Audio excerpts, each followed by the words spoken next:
Well, here's another show that we got for you because, a week has gone by since our last show. So in order to keep up with the whole weekly show thing that we do, we recorded a show for you guys to listen to with your earballs. So this time around, we had John Eagan on, who's an author. And we had him on to discuss a demonic experience that he had. We get into the nature of demons, his experience, talk a little bit about hell, and get into some discussion on religion. So, it's a mixed bag here. There's something for a lot of you. If you don't like demons or religion or me, then don't listen to the show. You tell him, Mike. I did. John was a great guest. We had a wonderful time talking to him. Be sure to check out his book, Between Love and Hate, The Devil is Real. He's also an artist, so you get to see eyewitness artistic rendering of what he experienced, which is pretty cool. We'll put all the links in the show description so you guys can check it out and support him in his book. Thanks a lot for listening, everybody, and thank you, John, for coming on the show. Anyway, guys, here's John Eagan.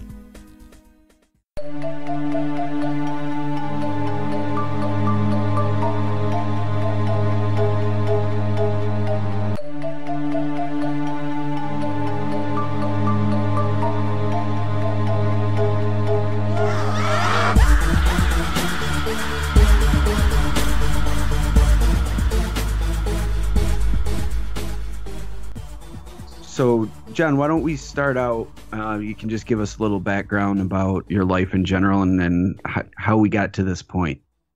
Yeah. Well, it's an honor to be here to begin with, Mike. And, I was born in Brooklyn. I mean, I still live in New Jersey. It's not that far away, but I'm a Brooklyn-born boy. And I got my kind of religious foundation there. I mean, we went to parochial schools. Back in the day, parents were like, they stayed together. They made their kids get a religion. They confirmed this in our church. You know what I mean? Every Sunday you went to church. It was like, we didn't even think about it. You just went. Nowadays, it's completely different. I mean, in my religion alone, they say like 75% of the Catholics have dropped out. They don't, so, but back then it was a little bit different. So we really got a strong foundation back then, and it stuck with us, and then my dad had 6 of us kids. I don't know how he did it back then, to be honest with you, but he managed. And then he brought us all to New Jersey. Then I went to the College of New Jersey, but when I went there, it was called Trenton State College, and I got my degrees there. And then what I did was I became a special ed teacher. And as a special ed teacher, that's why I really felt that I was blessed, because I worked with these people who had no attributes and no skills, and they just didn't have anything. And I would teach them basically, I had like these, I don't know if you ever see when a truck pulls up and they put boxes on these iron rollers and they send them down to the warehouse. Well, we had these iron rollers in the room because that's what all they thought they really were going to do in their life. So I would line them up along the iron rollers and give one person a box, and he would send it down to the other person. The other person would put something in it. Then they were learning, and the other person would close it, and then the last guy would like tape it up. There were guys and girls in there. And I also was a teacher's aide in there. But this is where I really felt that I was blessed. And I wanted to do something because I felt so blessed, just being normal, I'm talking about, And I also had these really seriously cancer patient kids that were there. I really felt terrible for them. I mean, they didn't really live back then. They can help them a little bit better now, but back then they did. And I would give them a coloring book, and I would have them color in it. They tried so hard to stay within those lines, with the crayons, but they had such horrible cancers in their jaws and stuff that a lot of drool would come out, and then the teacher's aide in the room would help, clean it up. And this also made me feel very, very blessed. So I started praying a lot because I didn't really know what to do. What I could do about it, but I thought prayers can help. So I started praying a lot. But then, as working as a teacher, it really didn't take up that much of my time. So I started looking for work at night, and I started bartending at night. But that's where I found a whole nother type of people. They were out more, they had a more shady side to them, the people that I met at night. But I still liked them. But I was a bartender, and I met a lot of people like that. But they were into a lot of things that weren't like, they were looking for, extramarital affairs and looking for drugs and of course alcohol. And a lot of these people that I met throughout the years, they didn't really live that long. And I really felt bad because they kind of died when they didn't have a chance to really get to know God, or they died kind of like right in the middle of their sin, So I used to pray for these souls. And I used to say to God, don't send these souls to hell until I'm finished praying for them, until I'm done on this planet, Just do that much for me. So that's what I would do. And this is going to come. You'll understand what I'm talking about when we finally get to the apparition that I had coming up, when we have time for that. And I say my apparition is the antithesis of any kind of an apparition. I've never heard of something like this happening to anybody. I've never read about something like this happening to anybody. But we all know about like devils. I mean, we all probably, I'm sure, Mike, you have, and read about devils somewhere. Yeah. I was raised Catholic, so. So you know exactly what I'm saying. Yeah. And Mateo's got a bit of a background as well, and kind of a different from the traditional background, I guess we'll say. Background. Yeah, but I think everybody heard about devils, and everybody we all learned in the Bible. No matter who you are, you read the Bible somewhere along the line. You heard that God created the angels first in heaven.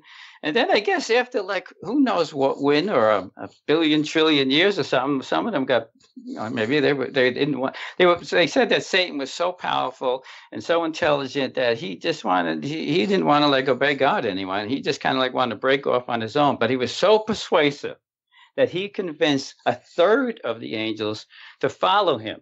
And I guess, well, we'll talk about where they are a little bit later, but they followed him. That's how persuasive he was. So I just want you to keep that in mind when I tell you about this apparition that I had.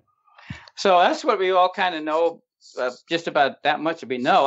The only other time I came into an encounter with devils was my father died of this rare blood disease.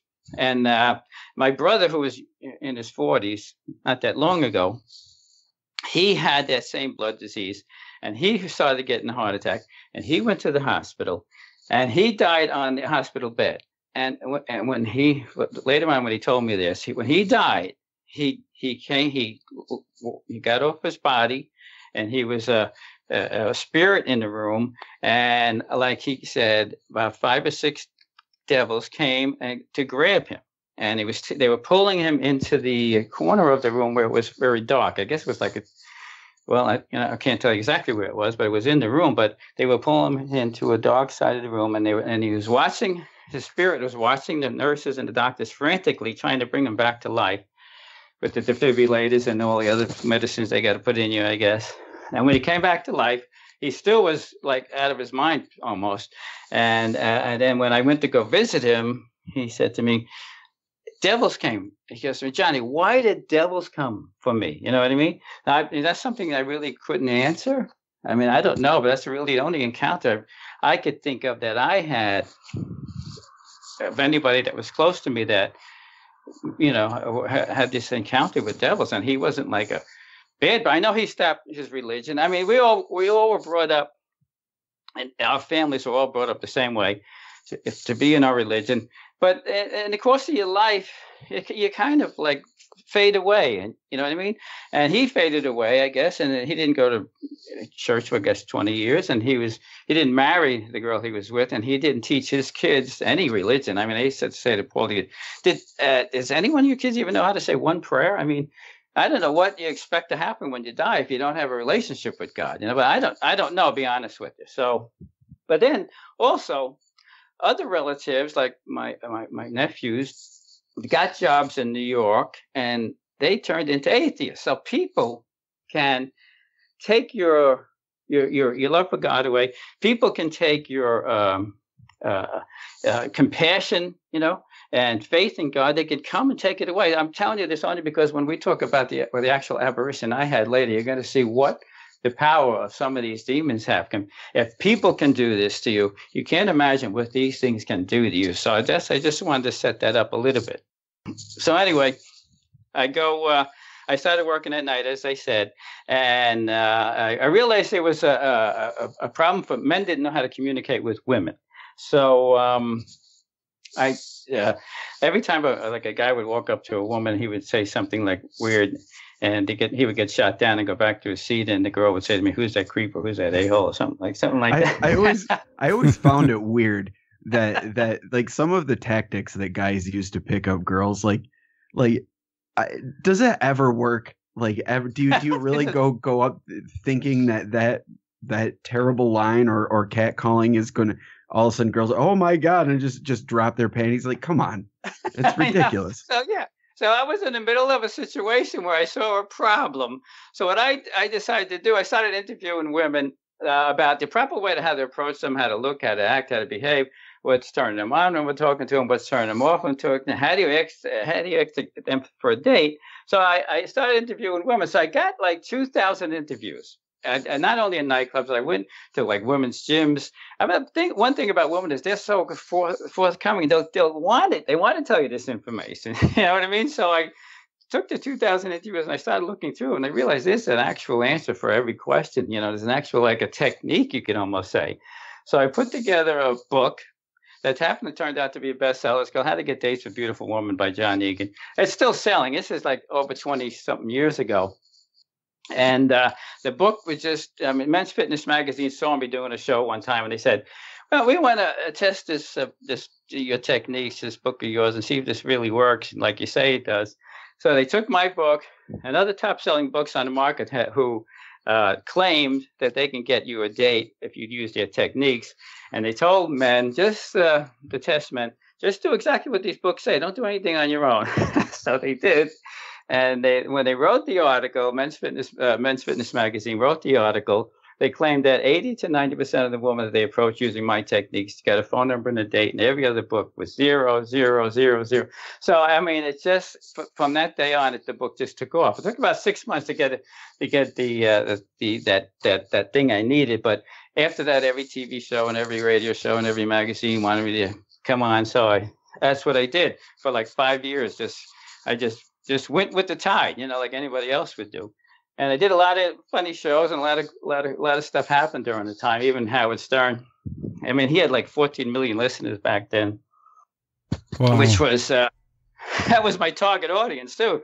And the thing was, when you were doing the big names who were asking you to do the show, like Imus, he was big then, but Howard, I knew, had 14 million listeners. And Imus, I don't know how they find out, but the producers find out who's booked on what show, and they would call you and say, well, if you want to do Imus, you're going to have to do us first before you do Howard. And I was like, well, Howard has 14 million listeners. I think this is like a no-brainer. And they're my target audience, so why would I want to do Imus? So a lot of shows did that to me. They say, well, you have to do us first. And then just to, I guess, get like the producers from the Howard Stern show upset at me, and maybe, So but anyway, I just went with the tide. I did it. I mean, Howard Stern made me come into New York, into Bryant Park with hidden cameras and hidden equipment. And I had to, he would give me his henchmen, like Benji and all these other guys. I don't know if you're a fan of Howard Stern, but, and these guys weren't good looking. And they'd have hidden cameras and hidden equipment, and I could see on the camera where he was like, yeah, I want to go talk to that girl over there, like I said, and I would tell him what to say, and he would walk over and, excuse me, it's never easy meeting a complete stranger, especially one as lovely as you, without being properly introduced, but can we try anyway? And so I would, as I told him what to say, he would say it. So it really worked out well for Howard, because I know he wanted to have a big show. I wanted to have the book out there, you know what I mean? So he would, every morning he would say, like, that fat slob Benji, John Eagan just got him 10 days this morning. And everybody like, no way, he couldn't get it. We did that for about 4 weeks. He gave me the ugliest guys he had for interns. And so when we finally did the show, it was one of his highest rated shows, which I like that. I appreciated that a lot back then. Also, okay, there was a guy still around today. He was a rapper. His name was Chris Brown.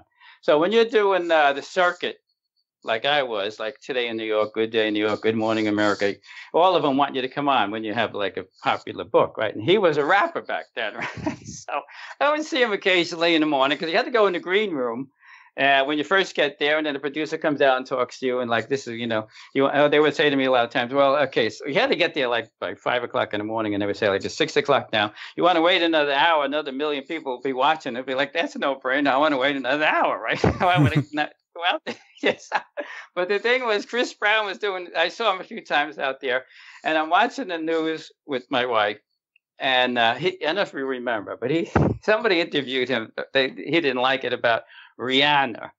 Rihanna was his girlfriend. I think he beat her up or something back then. Mhm. But he like all these green rooms are like right on Times Square or any of the really popular places in New York, and they had this giant plate windows, right? So you look out at the Times Square, and there's chairs there. He took a chair. It was on the news, and he got so much publicity for it. And I was me and my wife were watching news, and every news program is saying he took a chair and threw it right through the plate glass window, right onto the streets of New York, right? And he got all this publicity. And I said to my wife, I can't believe it. These guys are so smart. I never thought of that. When I'm sitting at to take a chair and throw it to the plate glass window right onto Times Square. I never thought of that. I said to my wife, these guys are geniuses. But he did get a lot of publicity back then. But but the book did just wonderful. But anyway, that's what I was doing in the meantime. But all the time that I prayed a lot. All the time I prayed. So this is what I think caused the apparition to manifest itself in this house. By all the prayers that I've said in my life, and also praying for the souls that I felt died in their sin and were helpless in the next life, because there's so much going on in the next life that we really don't know that much about. I could pull back the veil a little bit to tell you what happened to me during this apparition, but it should give you a real enlightenment of what we human beings have to face in the next life. It's really there. I know for sure. Well, I guess that would be a good place to jump off then, because the new book that you just put out, Oh yes, Between Love and Hate, you detail your experience. The complete apparition is called Between Love and Hate. The devil is real. He's plotting to get your soul and will succeed with many. That's on. If you want to see what I saw, because I'm an artist, I'll try to explain that to you right now.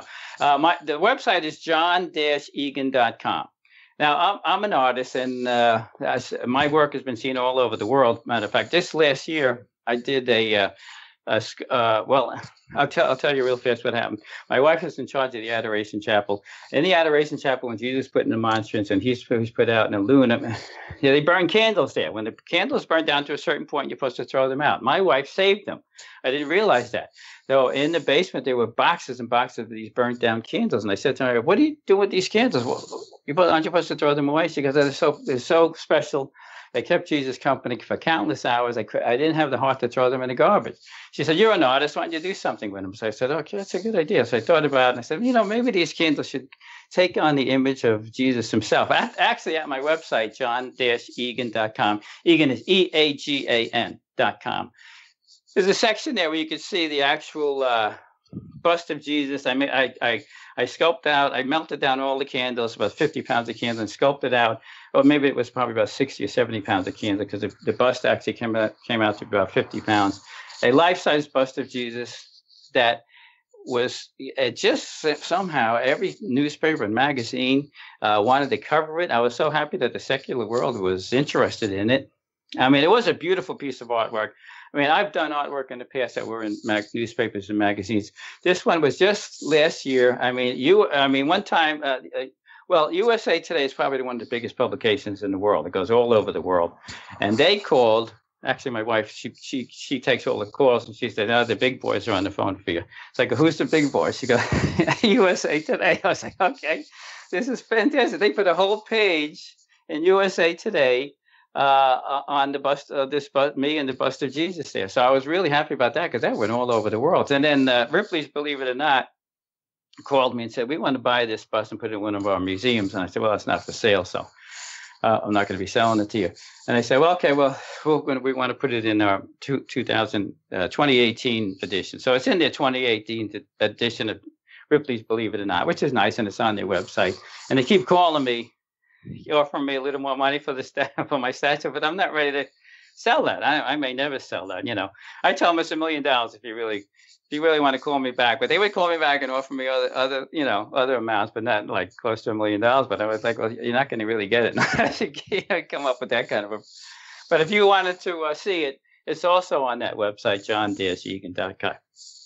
Yeah. So I thought that was a nice thing that happened for my artwork. So these things that I've done in my life, I believe, and especially my prayers, I believe, has caused this the manifestation to happen in my house. And if you like, we could maybe start talking about how it started. Yeah, because your experience is it started a lot like a lot of experiences, not necessarily hell-related experiences, but experiences with some sort, what some might call a haunting or a house possession. Where it starts off with small little things, and then it escalates, and it seemed like your case was the same in that regard. How did it actually begin for you? Okay, so last year, I have a basic house, and I have a basic living room and a basic sectional couch that I sit on, and then there's a kitchen next to me. There's bedrooms back behind me, but then there's a downstairs. My house is on a hill, so when you come in, you park into the garages, which is under the house, and then you open up this metal door, and there's a finished basement there. I also finished half of it. I made an apartment down there for my first son. I had 3 boys, but they all went to college, and I still have one that's still here. He still actually lives there. There's an apartment downstairs. So, but upstairs is the kitchen, and then there's in the living room where I sit and meditate, and I say my prayers there a lot. So one day I'm sitting there, and I hear that metal door downstairs. I could hear it slam. I've been in this house for over 20 years. I heard that door slam so hard that I couldn't. My wife couldn't. I'm thinking to myself, my wife couldn't have opened and closed that door that hard. And I'm thinking, my son, why would he do that? I mean, unless he had a car accident or his girlfriend they broke up or something like that. But why did that door slam so hard? So I got up, and I thought maybe I went downstairs, and nobody was down there. The door was fine. I looked through everywhere. I looked through everywhere, under the steps, in the apartment, in the furnace room, in the closets, under the bed. I thought maybe somebody came in. I felt like something weird was in the house. So I came out. I have a camera system. So I looked in the camera system. I backed it up 5-10 minutes. Nothing came in. The garage doors or the garage, the doors that open up for your car, or the garage doors that open up to come in the other way. So I was like, that was really weird. So I started hearing the steps from the basement to the kitchen. I started hearing something really heavy walking on those steps. And I'm thinking to myself, this is not normal. Nobody's home except me. I checked down there everywhere. And I hear these really heavy footsteps coming up the steps, coming into the kitchen. And I would get off the sectional house to look and see. And nothing was there. And then there were times where I would hear it walk. There's a hallway here where these bedrooms are, and it's all tiled. So I could hear him walking on those steps really hard, slamming the bedroom doors too. So then I didn't want to say anything because I didn't like when something like this happens, you don't really know what to say. I don't want to scare my wife or anybody about this. So when I wasn't home, see this thing, I didn't invite this thing here. So I really wasn't that worried that it could hurt me because you invite it with seances and stuff like that. You open the door for it to do whatever it wants to do. So I didn't invite it here. So I wasn't really that. I knew something was evil here. And then my wife said the same thing to me. She was home alone. She said, something was in the basement. I heard it walking up the steps. I yelled, Johnny, because that's our son's name, John. Is that you? And there's nobody there. He's not even home. She says, something really evil is in this house, she said to me. And I didn't know what to say. I didn't want to scare her because I knew it was here too. I didn't, she heard the same thing. At night when I was sleeping in the complete dark of the bedroom, something really heavy, like a buffalo sounding. If you could imagine how a buffalo would breathe, really deep breathing like that would wake me up and would wake my wife up. And she was like really upset about it. And I was trying to not make it like, crazy. I just was like, didn't know what to do. So I have a beach house. So this was in the summer. So on the weekends, we go down to the beach house. So when I'm down to the beach house, my son is home usually a lot of times. Sometimes he comes down, sometimes he doesn't.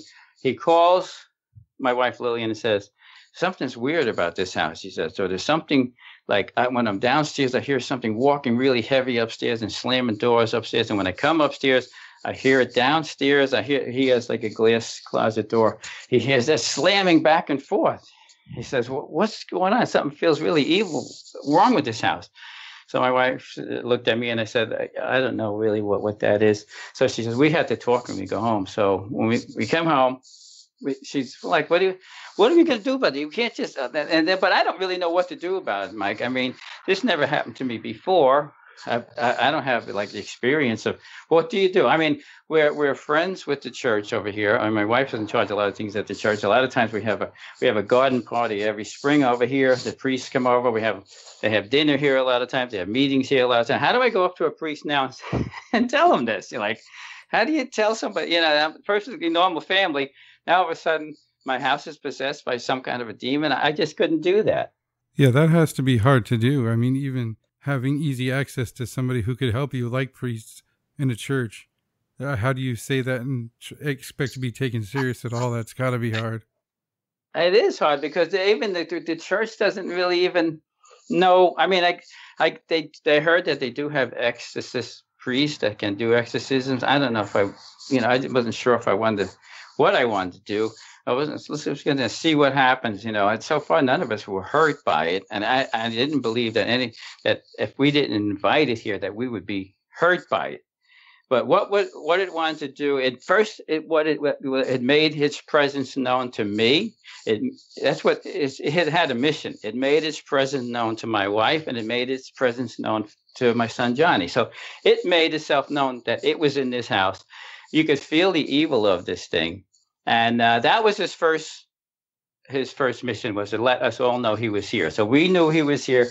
What we were going to do about it, I wasn't sure. So if you're ready, I'll tell you exactly what happened when this apparition manifested itself in 3 dimensions. How long did you have this type of activity before this apparition showed itself? Probably about, I would say, a little over a month. That's pretty cool. Hearing these things. But the thing is that, a person can have a hallucination, and it could be caused by like a overdose, or you're taking medication and it doesn't agree with you, drinking too much or something, or you're just crazy in general. But 2 people can have the same hallucination. No matter, like I say, you guys and me, we all did drugs. All 3 of us are not going to have the exact hallucination. You're going to have your own. You know what I'm saying? I'm going to have my. We're not going to have the exact one like the 3 of us had here. It's just not going to happen. It doesn't work like that. You could ask any psychiatrist in the world. Every person who, if it happens like that from drugs or overdose of medication, you're going to have your own private one. It's not going to be you all heard the same thing. You know what I mean? Exactly the same thing at exactly the same time. So this was real. It really happened. I called it a gift, and I'll try to explain to you what happened when you're ready. Exactly how it manifested itself. When you were experiencing all the sounds and everything, was there ever a time when you would experience it together? Yeah. Okay. Absolutely. So it wasn't a separate thing where it was just trying to contact you guys when you were alone or get to you while you were alone. It started to do that. Yeah, started to do that when we were alone. Like me and my wife sleep in the same bed. So when this thing was breathing very heavily in the room, that woke me up and woke her up, and we just like before I turned the light on, we could hear this thing breathing very heavily, and then like walking. We both heard exactly the same thing, and the same sounds and same breathing noises at the same time. So that's terrifying. It really, I mean, I try to explain that people think that I was terrified from it. I just can't remember. When I explain to you what happened, maybe it'll come get a little clearer of what the whole reason behind this was. It's just when I've had experiences, I've had paranormal experiences, as has Mateo, and one of the experiences that I had was being in a room with a friend of mine, and we heard something walk around the perimeter of the room. We were standing in the middle, and it walked all the way around the room, all around us, and Yeah. then it stopped. And we were, you know, I was probably 18 or 19 at the time, and we just looked at each other. And I've never been really freaked out by ghosts or anything like that. And at the time I believed that my house was haunted because there had been other experiences, and that was just, you know, one of many experiences that happened there. So there was only one experience I had that really freaked me out. And but that one, by that point, it had happened, you know, things have been happening so much. I just kind of like, see, I told you I'm not crazy. It's really going on. It's weird. Yeah. So this, that was the extent of it. They walked around and you never really saw anything, or there was something, it wasn't as significant as what you experienced, but I was sitting alone at my house, and this is after a few years of things going on. And it mostly sounds like I would hear footsteps or like muffled voices in the next room, and then I'd go in the room and no one would be there. But one time I was sitting there by myself, and I was looking across the room. I was just listening to music, just hanging out, and I looked across the room at this blank wall that was over a window, and it looked almost like a ripple and moved across the wall. And then it kind of moved from the top of the wall down to the floor, and that was it.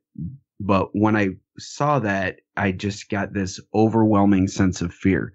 And this is like I said, I had been living with things happening, and nothing really freaked me out at that point. But when I saw this ripple just move, and when I say ripple, it wasn't even like it was really there. It was like a sensation of movement almost.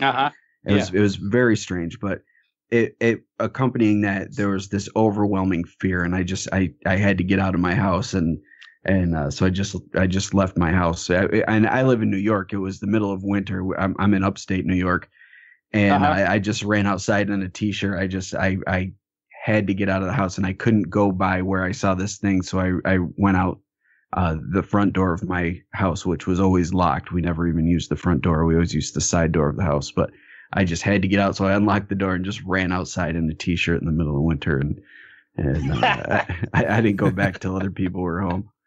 That's pretty good. I wonder why that was something was there bothering you. I just wonder why. I mean, I don't know. Because like I said, right? It doesn't really freak me out, but for some reason, just that moment was just, it was almost like it was a supernatural type of fear. Like it wasn't any type of fear that I had ever experienced. It was like my flight mode was at maximum. Just get the hell out of there, and I ran. That's amazing, I'll tell you. Yeah. You never did any seances or Ouija board or anything? No. I mean, I not, especially not at my parents' house, because my parents are strict Catholics, so my mom would not let me. I was actually just talking about this last week on the show too, but they would not let me have any of that stuff in the house at all.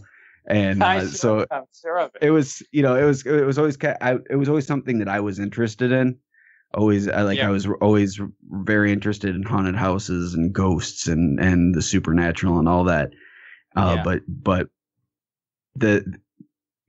reading about haunted houses is one thing. Bringing a Ouija board in the house is something completely different. So I know my mother would have hit me over the head with a frying pan if I ever. Oh yeah. As a kid, there's no way that would. My mom was a strict Brooklyn Italian. She would. Oh yeah. So anyway, so that's it. Yeah, that's very interesting. I'm glad that you actually had that experience, because I mean, after you talk about skepticism, and like I always was a little skeptical about the unknown, and until this really happened to me, then I'm 100% positive now. But in the past, I mean, I was like curious about, you'd see it and people would talk about it, and happening? Well, why? Like why aren't people, like they say that like some people turned into ghosts, right? I guess when they die and they don't leave their house, or they haunt the house. I mean, That never really made much sense to me, to be honest with you. that doesn't make any sense to me either. Where you're supposed to go somewhere, right? Yeah, I mean, even if you're an atheist, you believe that when you die, you're dead, and that's it. Yeah. If you're Christian or Muslim, you believe when you die, you go to heaven or hell. If you're Buddhist or Hindu, you believe in reincarnation. Like all of those things, you're going somewhere. You're not lingering. You're not sticking around. So I think there's more to it than that. There has to be a lot more to it than that. I mean, there's so many unanswered questions to that. I have a few answers. Like I said, I could pull back the veil a little bit on what's coming up for most people. Hopefully, that they live a life that they don't have to, come into contact with any of these things. But my brother did, and he was like a normal guy. I mean, I know he left his religion and all, but I mean, why would demons? I could never figure out why demons would come for him. I mean, other than he broke his relationship with God. He stopped going to church. He just lived with his woman, and he never taught his kids anything about God or religion. I guess maybe when you then you put yourself into a situation that that could, like, once you die, maybe he wasn't going to hell. Maybe he was. I don't know, but maybe God gives you a good kick in the butt if He knows you're going to come back. You know what I mean? Mm-hmm. He's going to show you a few things because he's a very religious person now. He's more religious than I am. I think he's so religious now. After that experience. So anyway, just to begin with the actual apparition that I had, and I tell you, it's the antithesis, I think, of anything I've ever heard or read about.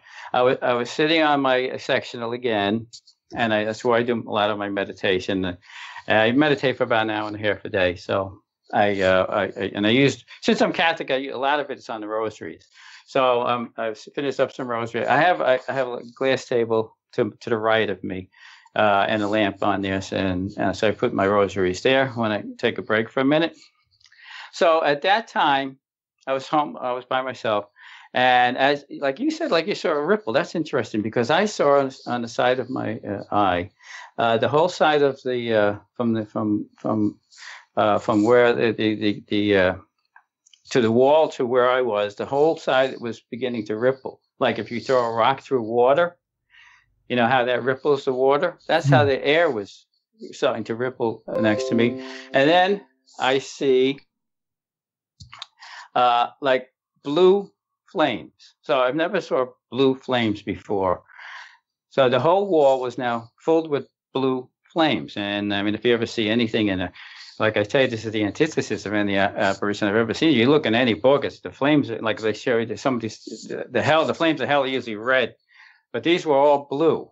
So, okay. And then I saw this protrusion starting to come through the blue frames, which I thought was like coral, but really long protrusions, maybe about 2.5 feet, would come very slowly. Now, very slowly. I don't know if you guys, if you ever went to a board meeting, and all the subordinates go in. We go in, we sit down, we're fidgeting with our tie and with our notes, and women are fidgeting with their skirts. But when the CEO walks in, he owns the room. I don't know if you ever experienced that.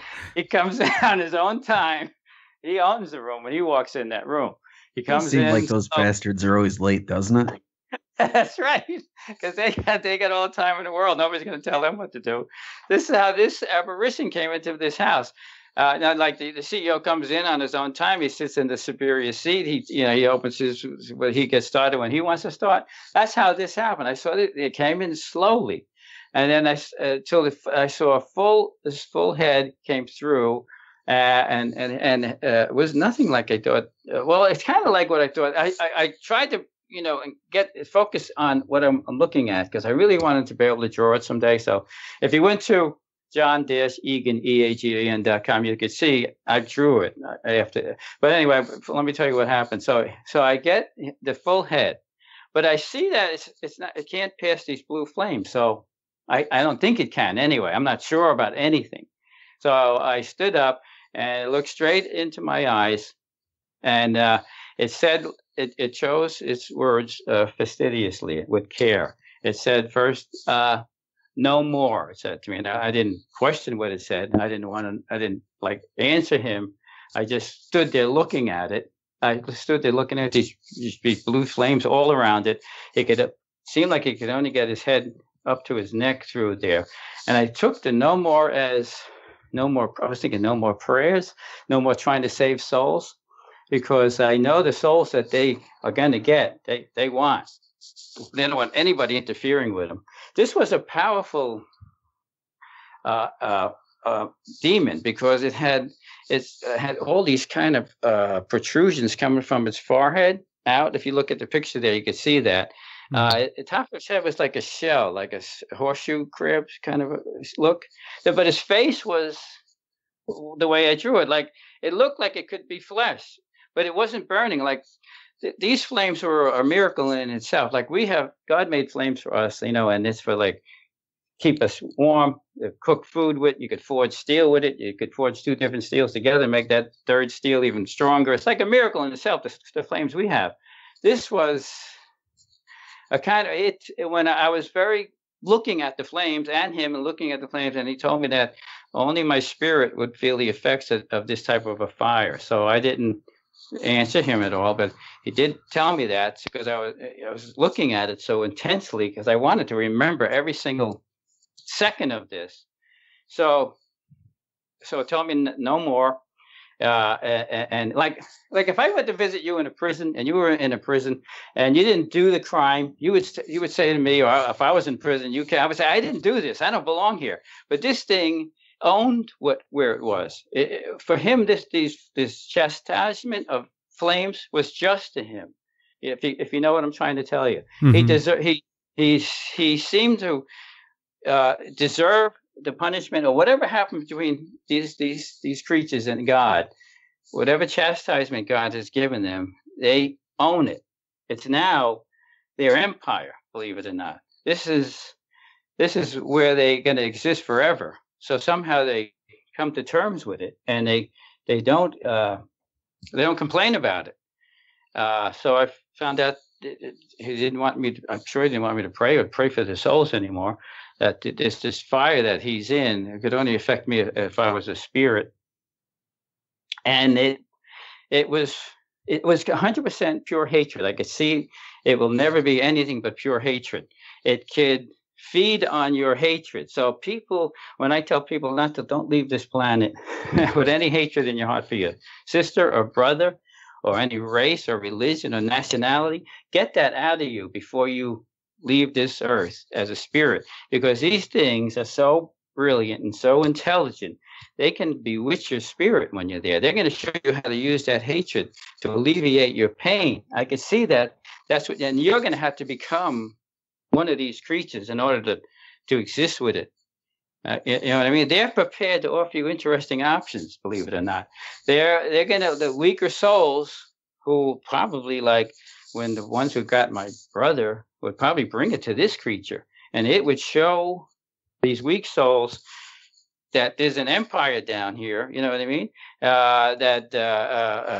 They have many wiles and deceptions that they're so powerful and they're so intelligent, because they weren't like, when God created these things, they were all created at the same level. They weren't like baby angels and parent angels teaching baby angels, They were all just created, and you could see how powerful and intelligent and organized this creature was that was here.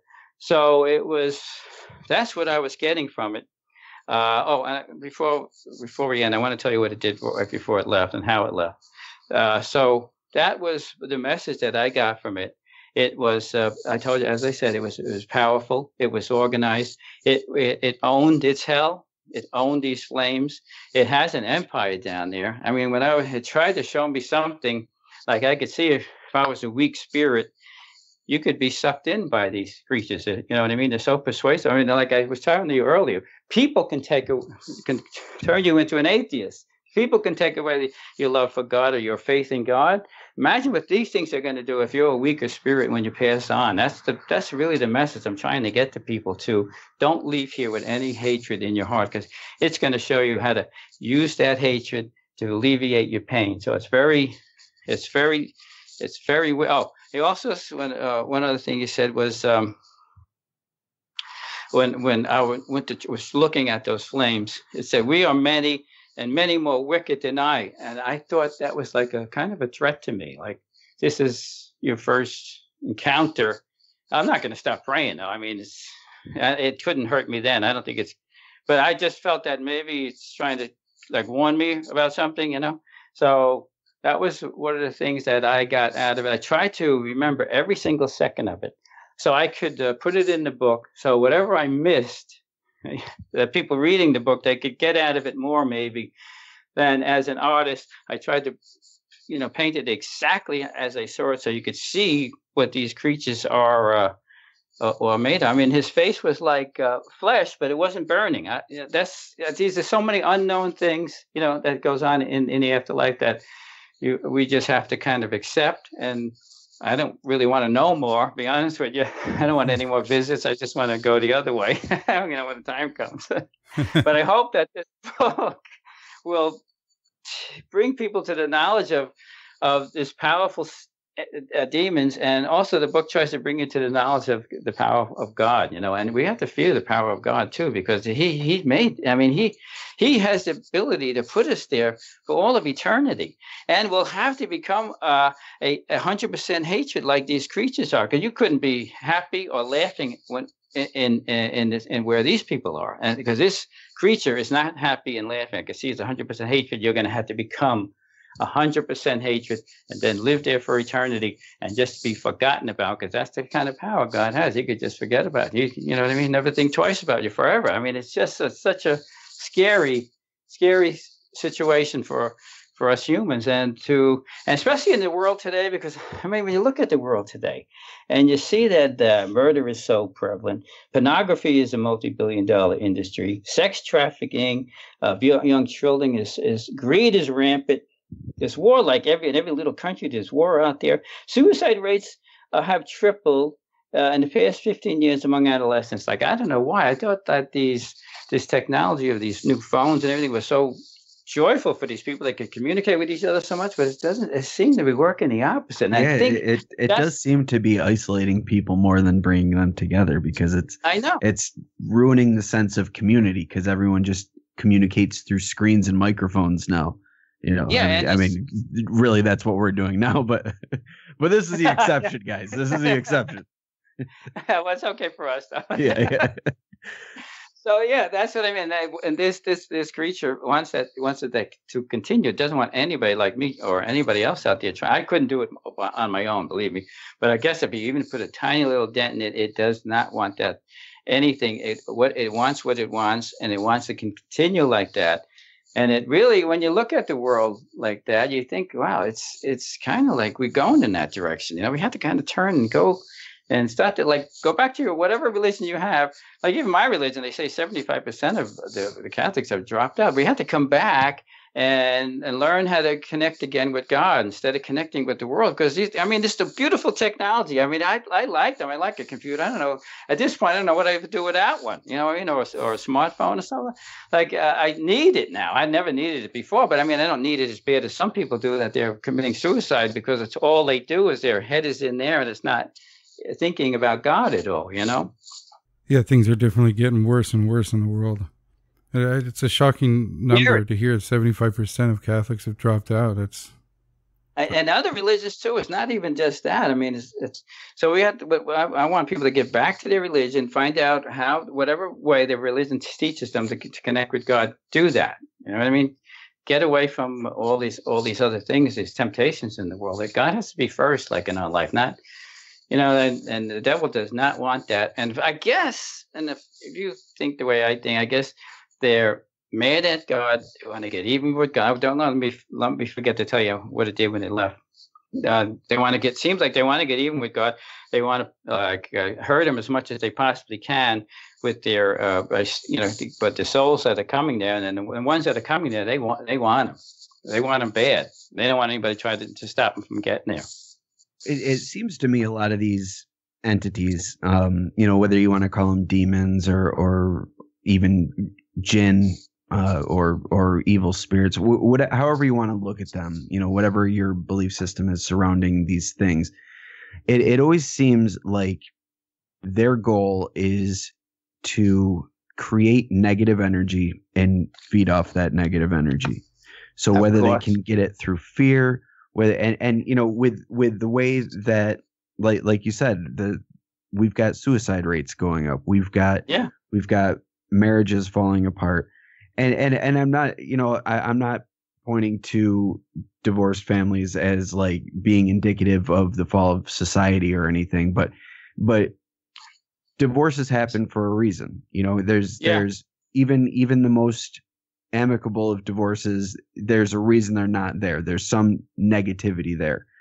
Yes. So that just that negative energy alone is feeding these things. And I think that's a lot of the reason why they always start out small. And I've mentioned this on the show before, but in a lot of these haunting cases or possession cases, it always starts off with creaks and knocks and footsteps, and it escalates from there. And I feel like they're, by whoever their intended targets or victims are, they're manifesting in small ways so that they become aware. And just by creating that awareness that it's there, there's power given to it. And then they're able to take bolder steps and do, you know, start making their presence known more, or showing more of themselves, or affecting the environment or the people around them. And there's a lot of spiritualists and exorcists and people that deal with these entities from all religions that have said that these things can attach to you. And if you've got this oppressive spirit attached to you, you know, we could go through life completely unaware, but you can feel it. You know, people, if you ever run into people that change, you know, for the worse, you used to know them as upbeat and happy, and then you meet them, they're all run down and negative and don't want anything doing anything. You know, something happened, something flipped that switch. And whether it's just a run of bad luck in their life, or if it, you know, there's something behind it. And I think that these things can attach to you, and that they can bring you down, or even go further and completely feed off your energy to the point where there's nothing left. And as a human, a lot of times when things are at their lowest, you're at your weakest, you're going to fold under the pressure and do something self-destructive. And that is like the creme de la creme for them. You know, they're like, yes, we drove them to do the worst thing that they could possibly do. Mm-hmm. And then once that individual dies, that's the demon doesn't have them to feed off of in this world. So, but it creates a ripple of negativity through their family. It affects their family, it affects their friends, and then that in turn affects people that are in relationships with them. And then and the whole thing ripples outward. Absolutely. And what better feeding frenzy could there be? Well, that's a good point, Mike. And just you saying that makes me think of maybe from the experience your brother had is where this thing attached to you. Oh, it could be. Yeah. If you think about it that way, that's true, right? Yeah. If you thought about it like that, yeah, that is very true. That probably came close to like I had a brush with that dimension, mm-hmm. as he did. Although he doesn't complain about that anymore. He seems to be. He never mentioned anything other than that from what that happened. So as I was just going to explain what it did when it finally left. So, and I tried to get this into my brain as much what it said, what it looked like, everything I tried, because I'm an artist. I knew I was going to, if I survived this, I didn't really feel that it was going to do anything to me physically. Because, as I said, I didn't invite it here, so I didn't believe it was. I thought it was a gift afterwards from God to give me something to tell the world. But as it looked at me for the last time, it had like black eyes. It looked at me. It looked down at my rosary, because that's right where I put it. It was like he was pretty close to where I had the rosary. And he looked at me again. He looked, his face started to blow up a little bit, and he spit a whole thing of saliva right onto my rosary beads that were on the glass table there. And he looked back at me again after that, and I could see the hatred it had for prayers or anything that would relate to a rosary. And it backed off as slowly as it came in, as if it owned the room again. Like I said, it backed off, and those protrusions started to back off. The blue flames started to dissipate, and the ripple started to dissipate. The ripple that was there to begin with started to dissipate, and it was gone. But so I couldn't explain. I couldn't even tell anybody this story, to be honest with you. I had to type it.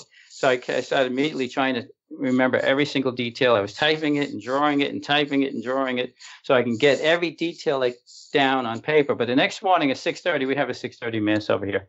I'm Catholic, so when the Bible says, Jesus said in the Bible, I could heal the sick, raise the dead, expel demons. So if he said that, it's got to be. I think it's got to be true. So I went. I received communion as a Catholic. Came back home. We have the holy water here. I took the holy water. I splashed it on every single room and commanded it to leave in Jesus' name because I had Jesus in me. He was in right there. And I went through every single room again. And in the last room I went to, I felt that the blinds and the curtains were moved and I felt it leave like through the window. And it hasn't been anything since that. And that's been like last summer. So you were actually able to feel the change when it left? Leave. Yeah, absolutely. Wow. And my wife all of us felt, the evil when it was here. And then when my wife said, because when it was finally gone the next day, and she asked me about it again, she said, what are we going to do? I said, it's gone. Don't worry. She said, well, don't worry. Why? Because I didn't tell her the story yet. I tell her I couldn't even tell. I couldn't actually speak the words, but I could type them and I could draw it. So I said, when I finish this book, you're going to read it, and then we could probably discuss it, because I couldn't say the words. I don't know why, but I could type them and I could draw it, but it was so hard for me to explain what I don't know why. I mean, it just was, I just couldn't explain it. I mean, I couldn't say those words. It was the weirdest thing that ever happened to me, I think. Anyhow, that's maybe why. Maybe I was in shock or something like that, but I did type it out, and every single detail that I could possibly remember, and I painted it in every detail that I saw. So the next people who could see this could understand what's out there, for in the afterlife. Anyhow, one question I had for you was, how did you know it was a demon? I mean, were you familiar with hauntings at all before this? Because from what I know and what I've experienced, it's started heavy, man. I mean, you can instantly tell that you were dealing with something more than a ghost. Yeah, that's how this was. And my wife, who has even more intuition as a woman, I knew it was evil. I mean, I couldn't, you just knew it was evil. You felt a presence of evil, and she felt even more presence of evil in the house. Before, I never even told her about what I felt yet, because I didn't want to scare her. How do you tell your wife that and scare the daylights out of her, and then go somewhere to play golf or something for the day? I mean, it's impossible. So, I mean, and then my son, who was a young man in his 20s, I mean, he was usually, most young men in their 20s have a lot of other things on their mind and a feeling of evil presence in the house. You know what I'm saying? I mean, he's a young guy. He's got a girlfriend. He's got a brand new car. He's got a great job. But that's the last thing you think. And he was explaining how he felt the evil that was in this house. It was so evil, it just manifests evil, and it's 100% evil. It's not even like 99.9% evil. It's 100%. There's no way you could get a feeling other than evil from this kind of a creature. So that's how it happened, and that's how I tried to explain the story, and I hope people will benefit by that. I really do. I've had more than a couple experiences in my life with very similar things, but there were two things that I instantly knew were demons. I knew there was something more than a passing spirit felt or it, something. right? Yeah, oh yeah. And you felt it. Yeah, you're right on the money. It's pure hate. Yeah, exactly. Yeah, it's almost like that's like it's sent. I wonder what. Yeah.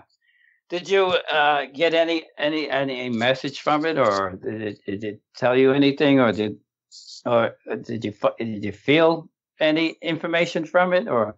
No, I knew that like the fear thing that Mike explained happens. You just get not the mental sensation, but the physical sensation of just absolute terror.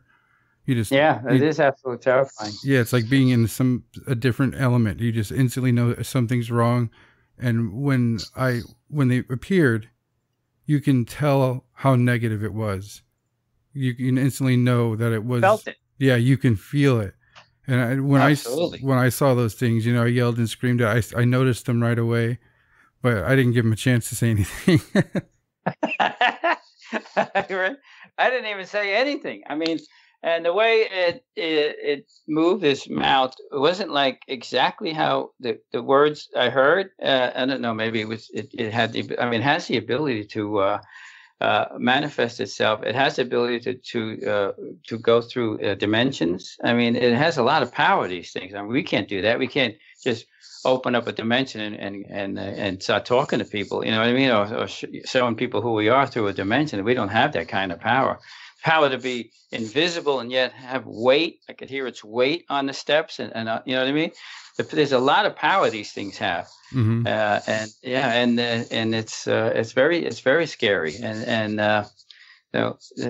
but as I said, I took that as a gift that I could explain to the next generation of people of what's to come, and how to prepare yourself for the next life, and especially to get that hate out of your heart, because I know it's easy to people get on your nerves. It's not like you can't help it, but you just can't, you just have to let it pass. Like, count to 10, take a couple of deep breaths, say a few prayers or something, but forget about it. You know what I mean? And not have any hatred in you when you finally move on. The only other thing I could tell you is that when my dad, because I told you there's that blood disease in the family. I don't have it because the doctor, he checked all of us, and this was Paulie who actually had it. My dad had that. My dad was a good man. He's the one who taught us to go to church, and my mother too. He made sure he went every single week. He died young, like at 62, because he had this blood disease and he had a heart attack. But in the hospital, when we went to go visit him, he died like my brother Paulie did. But they did get him back with the defibrillators. But when he came back the first time, he said he saw Jesus in the distance, and we were like, oh, okay. We were young back then. So then he was not feeling good again, and he turned. It looked like he was looking at where Jesus was coming from, and he said, Jesus is here. I have to go. And he said, I love all of you. And then that's how he died. I mean, that's the best way to die, I think. Jesus said that he'll come for you. If if we do what he tells us to do, he's going to come for us, and there won't be any demons around. You know what I mean? So he did every week. He went to church, and he made us all go to church, And so he died the way I think you should die, not like demons coming for you. You know what I mean? You don't want that at all. So it's the only other way I could explain to you how to die, like how you should die anyway. Now, for both of you, both having a Catholic background, and just the way that this works, that these are a lot of these things that happen like this, these hauntings, these apparitions. A lot of the times, they're the spirits of people who've passed, maybe negatively, whatever. We'll go with the whole traditional route. And sometimes demons are able to make contact like this. Yeah. I was talking to some dude who owns a store around here. Right after that, I think it was the Vegas shooting. And he's a Muslim gentleman. He said, one thing I don't understand about the world today and the people of today, it's that a lot of people don't go to church, but it just seems like more of them don't even consider their spirit. Yeah, that's true. I mean, he's right about that. I mean, we are, if you look at the 10 Commandments, which we all probably look at, I mean, all we have to do is like give God that one day a week. That's all he really asks for. And he has to be like first. I mean, you can have everything you want. You can have a beautiful house. You can have a beach house. You can have cars that you want. But if he's first in your life, everything else falls into place. It's not like the beach house has to be your God, or the money has to be your God. You know what I mean? Or so he has to be your God. He has to be first. That's all he really asks of us. And if we can keep that in the straight and narrow like that, then we could achieve what we could. It doesn't matter what we achieve here. it's not gonna interfere with our relationship with God. But we do have to connect with Him. I believe anyhow every day, and if you do, whatever religion you are, He will talk to you. Believe it or not, if you stop, if you're praying and you're meditating towards Him, and you stop to listen, He'll answer your prayers. I mean, I know a lot of people feel, you pray and if most people just move on, and then a lot of people don't pray, but if you pray and then you stop and if you want an answer from Him, if you need something, he's not going to really say no. I don't believe He would ever say no to anyone. I mean, He loves us like we're the only person on this planet. Every single one of us. I mean, He created a whole universe. I mean, He couldn't just create the earth. He had to create a whole universe, otherwise it wouldn't have worked around us, just for us. So He really does love us more than, like every one of us, more than you could possibly even understand. And His love is like infinite. It's another thing I try to explain in the book, what infinite means. And it's like, if something is like, we think, you hear a story that God like lives in heaven, but He doesn't really live in heaven because He can't really live anywhere, because that would limit Him. Like He doesn't have a throne in heaven. That would limit Him. He's limitless. He's everywhere. Like He just doesn't live in one spot. He's infinite. So if something is infinite, even the surface, you can't even scratch the surface because the surface is infinite. So like if you exist, and when you finally, hopefully we're all going to try to get to heaven. I know everybody's not going to get there, but we're going to be with this infinite creature who is a creator, and we're going to see His creations. But it's never going to be boring. And we're never going to say, oh, that's what a God is, and you could put Him in a box like that. Never, because even the surface of Him is infinite. So we're never going to even be able, for all eternity, even scratch the surface of God. That's how big and vast and intelligent and powerful this God is that created us, who was around from. It's hard to imagine He was always here and always will be here. But I try to tell you in the book, we were always here and we always will be here, because we were always in His mind. Back when it was in the beginning, wherever the beginning was, God had all of us in His mind, right down to the last DNA. He created us in His mind first, and before He manifested, His system that He has. He has heaven, He has the universe, and He has hell. And that's one system, and I'm sure there's many, many more systems, because He's the creator. He wouldn't just stop at this, and we'll see a lot of that. And we'll see. I mean, forever we'll see it, and we're never going to scratch the surface of who God is because of His infiniteness.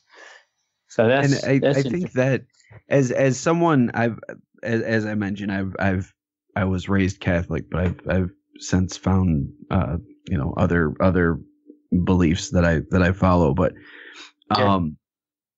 I think the biggest hurdle for a lot of non-religious people is the idea of one God. And I don't mean like polytheism or anything like that, but just the idea that there's one God that, that's this being that created everything. And that's hard to for a lot of people to wrap their mind around. But when you're looking at it just from that aspect, like just one being, like you got to look at it as something greater than yourself. Start there. Absolutely. Acknowledge that there's something greater than yourself out there. And, whether you want to call it God, whether you want to call it the universe, whatever, that's what it is. It's everything. Whatever there is, that is God. That is the universe. That's everything, and that's hard for people to wrap their minds around, that there's this source or this energy or this, whatever you want to call it, that created everything, and that everything is tied to. When our physical bodies break down, it's going to be no different from anybody else's physical body, or even honestly, but when we break down, it's going to be no different than when your car completely disintegrates and breaks down. We're all going to go back to the earth. It's right. Our body is a vehicle. What is us is it's our eternal spirit, our soul, our energy body. That's our true self. And when we pass on, when we die, that's just our body. It's like a butterfly. we shed we shed our skin, we shed our body, and we go and fly, for lack of a better term. We leave our body and we experience a whole different world. We're a completely different being at that point, but it's still us. And because we're an eternal being, we have infinity as well. We just don't know it. That we're defined by the time that we create. Right. The whole thing from birth to death. That's the human experience. That's right. What we're experiencing in our vehicles. It's like driving from point A to point B in your car. Exactly. Yeah, we're used to time and space. I mean, we're born into time and space, and we live in time and space, and that's how we. I mean, that there is no time and space outside of the universe. When God created the universe, that's when the clock started going. Like the moon goes around the Earth 24 hours a day, and the Earth goes around the sun 365 days a year. That's all that clock that we live by, and that's our human clock, like you say. Our spirit will not have a clock once we leave it. There won't be any clock anymore. There won't be any time. So it won't be any time and space. But he did make us. He made us, very pretty powerful human beings. Like our brain, he made our brain pretty powerful. I mean, they say there's synapses in the brain as much as there are galaxies in the universe. I mean, it's almost like it's even designed the same way. When you look at a pattern of galaxies in a nebula, and you look at clusters of brain cells, it's designed in very similar ways. It is, if you think about it, it is exactly like that, right? And it's that we have a beautiful brain that he gave us. But the thing is, it could be swayed so easy, like he was saying. Like, I mean, my nephews who were brought up as Catholics, and now their belief in God is gone. And then when I try to bring them back, like when I see them on, like on Thanksgiving or Christmas and stuff, they just laugh at me when I try to bring them back, and they tell me, "Oh, we're atheists, and we're good people, and we'll try to be good." And I said, "Well, who do you think wrote that in your heart, being a good person and trying to be good? Where do you think that came from? Did you create that idea? Well, look around. Did you look around? You create the sun out there. You create the clouds. The air you're breathing is His. The eyes you're looking at me with is His." But they just laugh at me now and we weren't brought up that way. But to me, it's fascinating that people could come and take that away from you, So the weirdest thing to me about atheists is the fact that that it's turned into a religion of its own. Really, they've got their own dogma, their own beliefs, and they stick to the dogma and the beliefs in the same way that people that follow a religion stick to theirs. Yes, true. It's very weird. It is very weird. By definition, anti-religion, but that's their religion. It's bizarre. It's a little bit weird too, because like I'm not mad at them for being atheists, but if like any of my YouTube videos about who God is and stuff, when they come and they come with what they write there is so horrible. I mean, it's like and I don't get that either. Why? How does that serve you? And wouldn't you, if you disagreed with someone's religious belief, wouldn't it be more constructive and more beneficial to all parties involved to have a discussion, to have maybe a little bit of a debate? But once you start slinging insults and being a jerk and negative, like all you're doing is being a jerk. Like, there's no benefit there. You're doing that solely to lash out, to have someone react to you negatively. Like that's what you're looking for. You're looking for negative attention, and that's why you're doing it. It doesn't help you any. You can go hurl all the insults you want, and especially if they're not even responding to you. Like it doesn't make sense. I don't get it. I don't get it either. But what I do is I could delete it, but I don't delete it because I'm hoping that someday he'll come back and read what he said. It's so violent and so wicked and so mean. They'll come back someday and did I actually write that? That's why I leave it there. I mean, it's horrible to have on your comments, but I leave it there only so somebody would look at this. Hopefully themselves will look at it and say, "Did I wrote that? I actually wrote."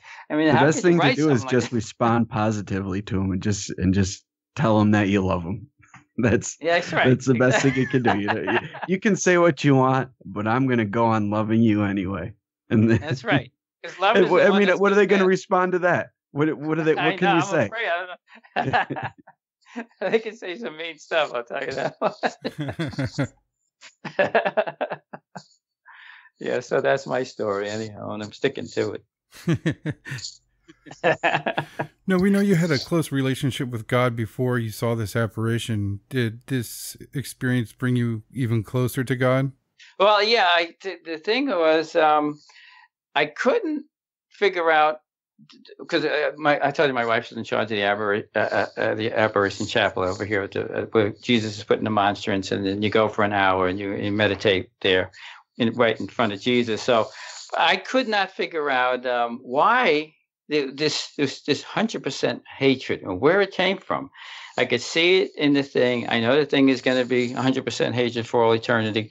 So I would go more often to the chapel over there and sit with Jesus. And I wanted to know, like, what happened that broke this relationship and made this creature that's so powerful, so full of hatred.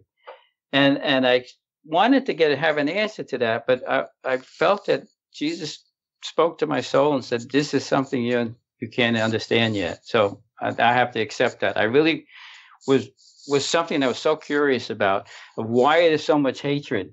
But I guess he feels that I can't comprehend that kind of an answer, or it's too deep or something, or whatever happened back then that broke this relationship up. I'm not ready for that. So I accepted that. I accepted that answer anyhow. Are you at all familiar with the Islamic version of Satan? Or Yeah, I think they call him Shaitan.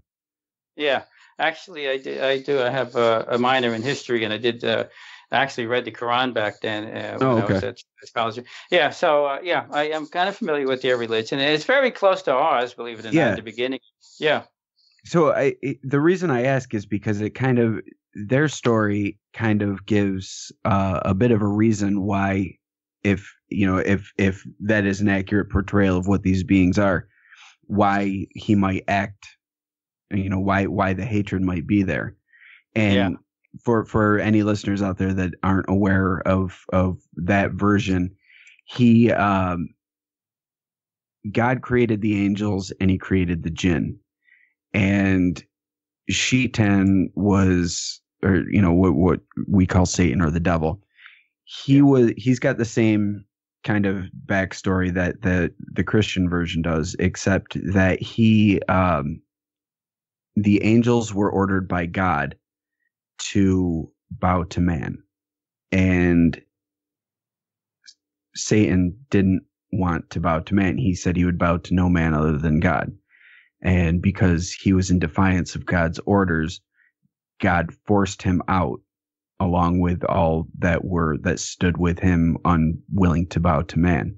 So if you look at it from that perspective, in his eyes, it's man that is responsible for his fall.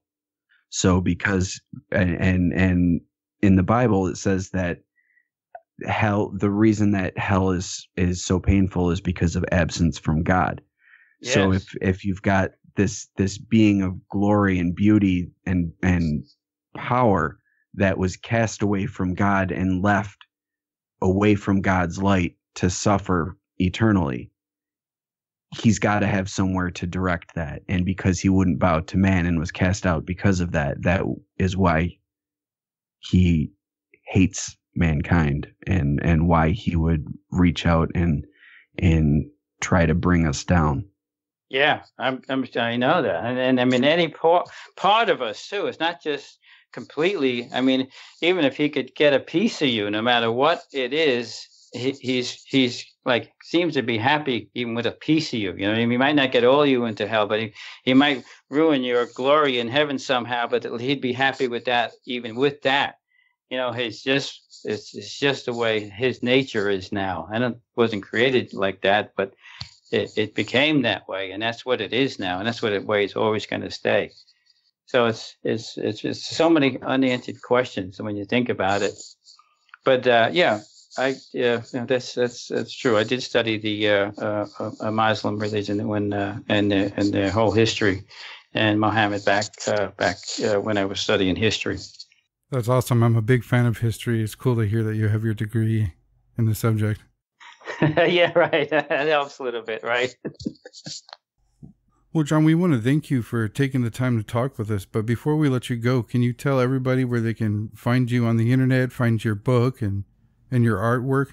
Yeah. Well, the book is right now, it's an ebook. It's at John-Eagan, EAGAN.com. There you can find all the information. You can see the actual, what I saw and what I was able to depict as an artist. I'm a pretty good artist. I mean, my work has been seen all around the world, so I'm pretty good at it. And I etched that into my mind when I had this apparition, so I could relate that to the next people who want to see that. So that's there. The book is like over 350 pages. There's a lot of book there, and it tries to give you the knowledge of who God is, and tries to give you the knowledge of who the devil is, and help you in your path in life. And so John-Eagan.com, and then also some of my artwork there, especially the one that Wax Bust of Jesus that I did last year that got so much attention, that I was so pleased about, that the secular world would actually, accept this and assimilate this into their newspapers and magazines and Ripley's, believe it or not, and USA Today. I mean, one of the biggest publications in the world, put the whole page in there, which I was very pleased with. So that helped the book sale a lot, believe it or not. So that's where the book is at, John-Eagan.com. So hopefully you will enjoy it. You could read the beginning of the book and see some things here that'll be interesting. But this was a great interview. I really enjoyed this a lot.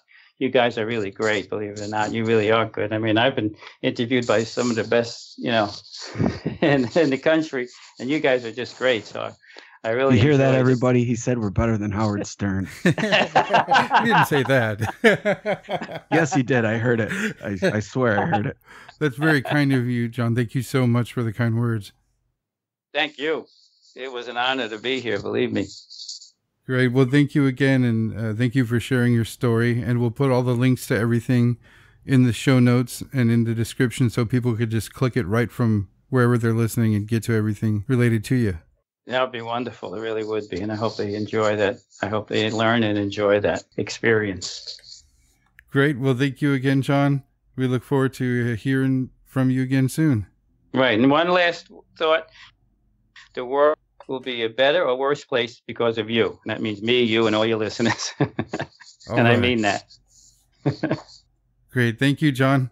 Thank you very much. Have a good night. Have a good night. Good night. Thank you.